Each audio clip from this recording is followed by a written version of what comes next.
Boa noite a todos, que Jesus possa nos abençoar hoje e sempre. Então, o tema que nós vamos conversar com os senhores é sobre a parábola da figueira seca, aparência e realidade. Se nós observarmos o que temos em mente, é que a gente vai procurar dar uma ideia do que seja parábola, o que é a figueira,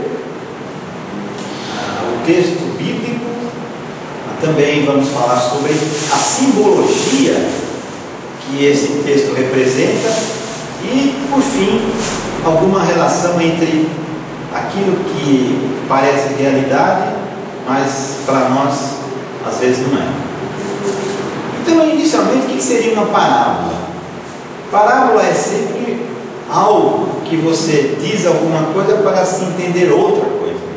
É uma espécie de metáfora, né? Quer dizer, você fala sobre um conhecimento material para deduzir dali algo moral, ou no caso de Jesus, algo moral evangélico. Agora, é bom nós termos em mente que a palavra parábola, ela não foi inventada por Jesus. Ela é uma forma de que o pessoal da antiguidade usava para transmitir os seus conhecimentos. Então não é dizer Jesus inventou as parábolas. Nós dizemos que as parábolas são de Jesus, mas o conceito de parábola não. Ele é uma forma de transmitir conhecimento. E como é que era a transmissão desses conhecimentos? Era através de histórias. Então contava-se uma história, e dessa história contada a pessoa absorvia um conhecimento moral, uma interpretação moral daquela citação. Bom, a parábola, quando Jesus também falava por parábolas, é interessante notar que no nosso próprio evangelho diz assim, que Jesus ensinou por parábolas, né? E que ele falava para as pessoas do público em geral e que eles não iam entender tudo, né? Quer dizer, que era uma forma de que aqueles que têm ouvidos para ouvir poderiam captar, os que não tivessem não iriam captar. Mas mesmo depois de falar para o público, ele se reunia com os apóstolos e explicava mais detalhadamente aquilo que ele falou por parábola. Mas mesmo entre os apóstolos ele não dizia tudo. Por quê? Porque os apóstolos não estavam em condições de compreender os seus ensinamentos. Tanto é que ele anunciou o Consolador, que hoje nós entendemos como Espiritismo. Bom, aí, uma vez entendida mais ou menos o que é a parábola, né, o que é a figueira? A figueira é uma árvore, um arbusto, se quisermos assim colocar, cujo título em latim é Ficus carica. Ficus carica, ficus é figo, né? E ela está em climas mais ou menos quentes,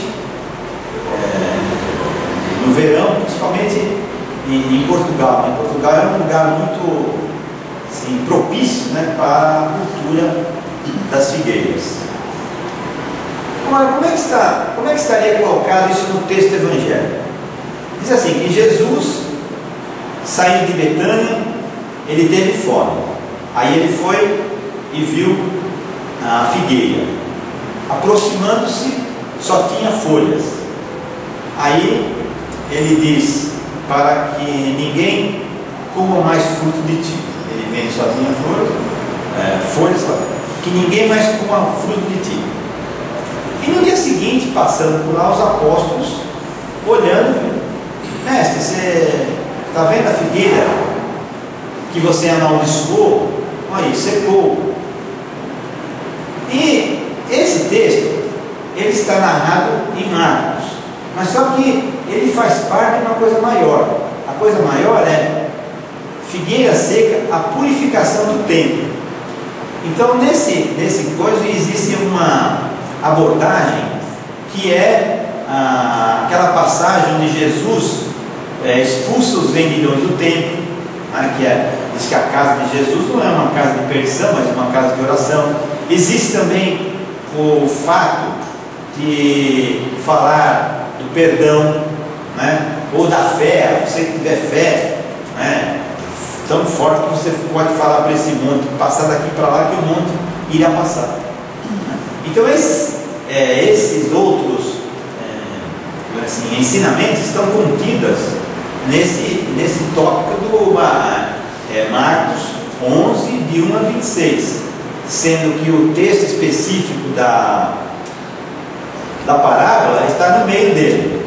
Bom, então, uma vez colocada a questão bíblica, ou a questão do endereço bíblico, nós vamos agora tentar entender a simbologia que esta parábola representa.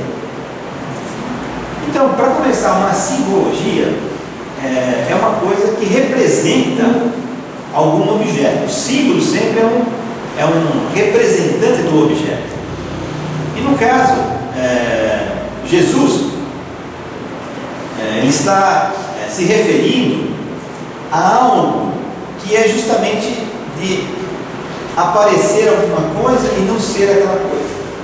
E o Allan Kardec, no Evangelho segundo o Espiritismo, ele trata desse tema com muita qualidade. Então ele elabora sobre 3 pontos que nós iremos comentar um pouco com vocês. Bom, quais são esses pontos que o Allan Kardec trabalha no Evangelho segundo o Espiritismo? Ele fala assim: pessoas que aparentam ser boas, mas não são. Esse é um ponto. Outros são aquelas pessoas que poderiam ser úteis e não são. E em terceiro lugar, ele fala dos médiums, que poderiam ser bons missionários ou bons intermediários e também não são. Então ele está elaborando no Evangelho sobre esses 3 itens. No caso das pessoas que aparecem ser boas e não são, ele nos lembra daqueles oradores que vão à frente do público e falam coisas bonitas. Eles falam um verbo, que é aquele verbo que reverbera, né, que chama, mas no fundo não está dizendo nada para a pessoa. Quer dizer, é um fogo fato, é uma encenação que o público sai como se não tivesse ouvido nada. Então ele aparentou ser grande coisa, ser um ilustre, mas no fundo a pessoa saiu vazia de conhecimentos espirituais. E essas pessoas a gente encontra, né, quando fala os falsos profetas, os falsos profetas também poderiam ser inclusos. Por quê? Porque eles se dizem, né, os enviados de Cristo, enviados de Deus, e na realidade eles estão encaminhando as pessoas para outros interesses ou para outras situações. No caso das pessoas que poderiam ser úteis e não são, nós podemos perceber o seguinte: não seria só pessoas em si, mas doutrinas, filosofias, principalmente aquelas que, assim, eles ilustram muito ou enaltecem muito o materialismo, né, a não crer em Deus, a morte de Deus. Então essas doutrinas, elas poderiam ser úteis e não são. Ou seja, a pessoa às vezes gasta muito papel, muita tinta para não transmitir nada, para não ser produtivo para as pessoas. Então o Kardec também está chamando a atenção para esse tipo de situação. E em tudo isso, na realidade, também estão as pessoas, né? Quer dizer, nós poderíamos muitas vezes ser úteis para os outros e não somos. Por quê? Às vezes nós não queremos dizer que somos espíritas, não é? A gente está aí na rua, uma pessoa passa, né, e a gente não quer dizer que é espírita. E nós poderíamos assim, desenvolver as nossas ideias junto a essas pessoas, simplesmente aceitando que nós fazemos parte de uma doutrina e que os outros poderiam ter conhecimento daquilo que nós já temos. Então todos nós poderíamos ser mais úteis até e não estamos sendo. E também nós temos que lembrar de um outro tópico, que é o tópico dos médiuns, não é? Então os médiuns, muitas vezes, o Kardec fala que eles são como uma árvore, e essa árvore deveria dar, por assim, espalhar frutos, ele dá conhecimento para as pessoas. Só que o que acontece conosco? Nós não queremos ser essa árvore, nós não queremos assumir aquela função, aquela mediunidade. E acabamos o quê? Nós acabamos perdendo a oportunidade de ser, né, um intérprete fiel da doutrina. E hoje nós sabemos que a doutrina ela tem uma necessidade muito grande na humanidade, mas a doutrina no seu sentido assim fiel, no seu sentido doutrinário, né?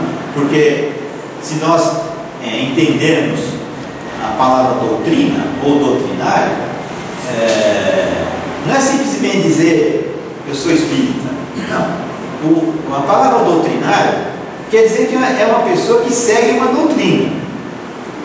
Então, se nós nos dissermos ou nos dizemos espíritas, e a gente não segue a doutrina, ou seja, nós não seguimos os conhecimentos doutrinários do espiritismo, nós de certa forma não temos muito que falar que somos espíritas. Por quê? Porque nós não estamos sendo doutrinados, ou seja, nós não estamos seguindo ou fundamentando as nossas ações, as nossas observações na doutrina espírita. Então, no caso dos médiuns, os médiuns deveriam o quê? Nós, como médiuns, deveríamos ser intermediários desses espíritos e, ao mesmo tempo, sermos doutrinários, ou passarmos a doutrina para os outros. Não é vender ilusão, vender beatitude, né? Vender um lugar lá no nosso lar, não, isso aí não. E muitas vezes até a gente faz isso, né? Dá a impressão que a gente está barganhando com a espiritualidade, né? Não, eu vou fazer o bem aqui porque depois que eu fizer várias ações eu vou ter um lugarzinho bom lá no nosso lar, né? Porque eu não quero ir lá para o Brau, né? Eu quero já ir para um lugar melhor, né? Então você não vai valer nada, né? Porque nós estamos já comercializando as coisas espirituais. Bom, aí temos também um aspecto nessa palavra assim, que ele fala da esterilidade. E quando fala de esterilidade, já não soa bem, né? Quer dizer, aquela pessoa estéril, aquela água estéril, quer dizer, não produz nada, não vale nada. E isso é tão forte que você vê que muitos casais hoje, que não conseguem ter filhos, eles fazem de tudo, né? Eles vão em médico, vão nisso, fazem a prece, fazem até um monte de coisa para poder engravidar. Até houve um caso aqui no centro, um caso interessante, que depois eu fui brincar com a pessoa, mas uma pessoa começou a frequentar o centro e não conseguia engravidar, né? Aí depois de algum tempo, né, de frequentando, ela falou que o André Luiz, deu a impressão que o André Luiz que engravidou a moça. Eu falei, não foi o André Luiz, não, o André Luiz é espírito. Quer dizer, parece que pela fé dela naquele espírito, né, foi ele que... Então é uma forma, né, da gente fazer o quê? Como que aquela coisa não seja negativa, né? Porque a esterilidade, né, no caso da árvore, né, por que a figueira é estéril? Porque ela não vai produzir figos. E se ela não produz figos, ninguém vai se alimentar, ninguém vai se abeberar daquelas coisas ali.